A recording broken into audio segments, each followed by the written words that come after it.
দুদকের নজরে নিক্সন চৌধুরী, বিপুল সম্পদের অনুসন্ধানে চাঞ্চল্য।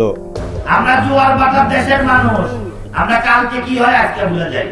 ফরিদপুরের সাবেক সংসদ সদস্য মুজিবুর রহমান চৌধুরী, যিনি নিক্সন চৌধুরী নামে পরিচিত, তার বিরুদ্ধে নামে বেনামে বিপুল সম্পদ অর্জনের অভিযোগ উঠেছে।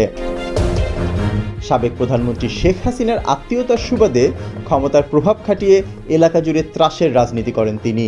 এর পাশাপাশি দেশে বিদেশে সম্পদের পাহাড় গড়েছেন বলে অভিযোগ পাওয়া গেছে।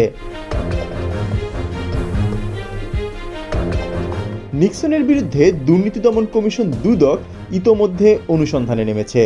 দুদকের উপপরিচালক মোহাম্মদ সালাহ উদ্দিনের নেতৃত্বে ৩ সদস্যের একটি দল অভিযোগের সত্যতা যাচাই করছে।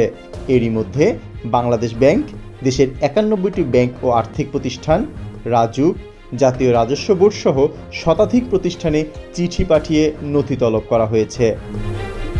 দুদকের আবেদনের ভিত্তিতে ২৩শে অক্টোবর আদালত নিক্সন চৌধুরী এবং তার স্ত্রীর বিদেশ গমনে নিষেধাজ্ঞা জারি করেন।